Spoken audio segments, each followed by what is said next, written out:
question.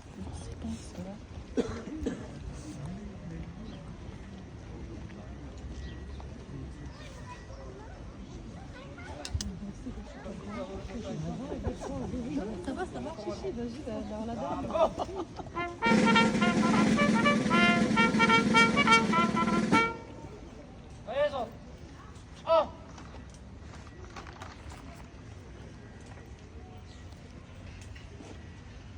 Militaire de haute montagne et délégation de la lutte au Chamonix à rassembler avant d'entrer.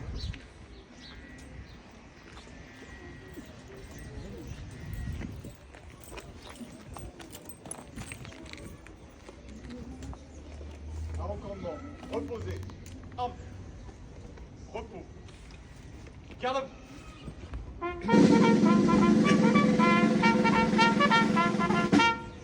Présentez, ample. Attention pour les couleurs. Allez, vous colonel. Envoyez.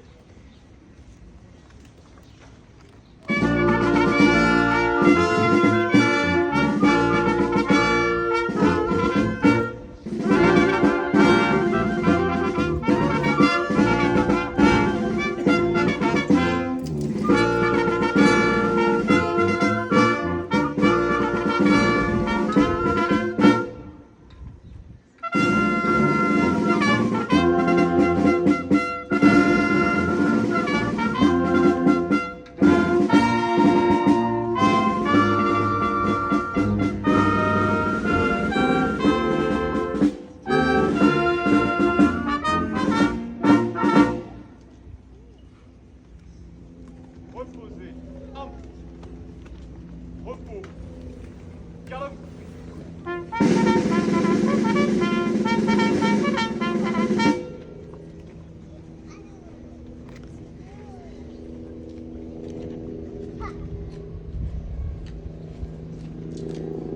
Message de Monsieur Sébastien Lecornu, ministre des Armées, et de Madame Patricia Miralles, ministre déléguée auprès du ministre des Armées, chargé de la mémoire et des anciens combattants.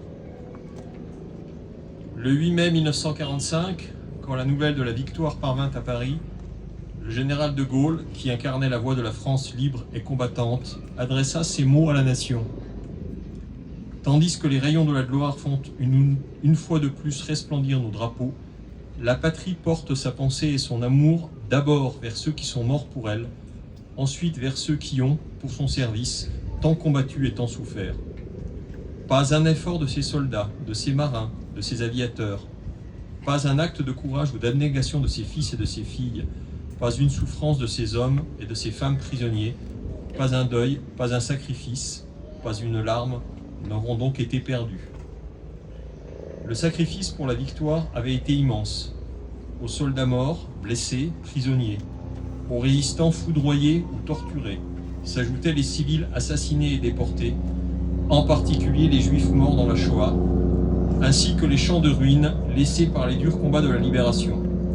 La France était meurtrie, mais un peuple entier avait survécu à l'une des pires épreuves de son histoire, grâce au soutien de ses alliés. Le 8 mai 1945, à l'heure de la capitulation allemande qui allait bientôt être celle de la découverte de l'ampleur des crimes nazis, l'heure était aussi déjà à la reconstruction pour que jamais ne se reproduisent les erreurs de 1940 et pour que la France renoue avec sa grandeur. C'est dans l'épreuve que se forgent les grandes nations et le 8 mai 1945, la France décidait de se choisir un grand destin.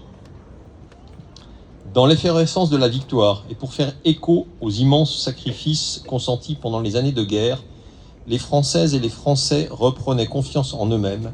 Ils choisissaient de redonner au pays son indépendance, sa puissance et sa prospérité, dans un monde où tous les équilibres se redessinaient autour de deux grandes puissances.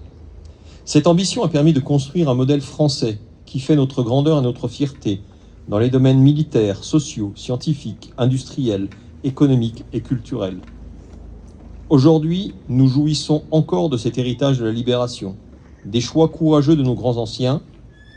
Par-delà les clivages, ils ont supporté le pays vers le meilleur de lui-même. Alors que le cycle des commémorations du 80e anniversaire de la libération se termine, dans un monde où les menaces se multiplient, où des menaces anciennes planent à nouveau sur le pays. Alors que les rapports de force internationaux se reconfigurent, souvenons-nous des sacrifices qu'une génération entière de Françaises et de Français a acceptés pour libérer le pays, pour le reconstruire et pour nous donner les moyens de notre souveraineté. Vive la République, vive la France.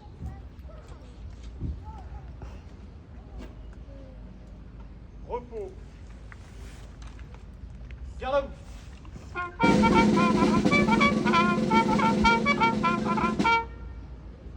Présentez. Hop. Cessez le feu.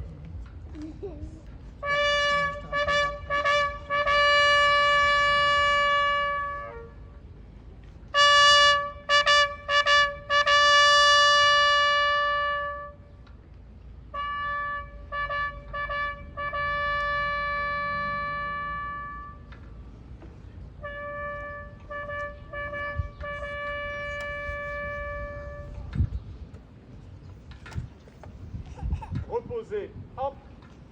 Repos. Garde à vous.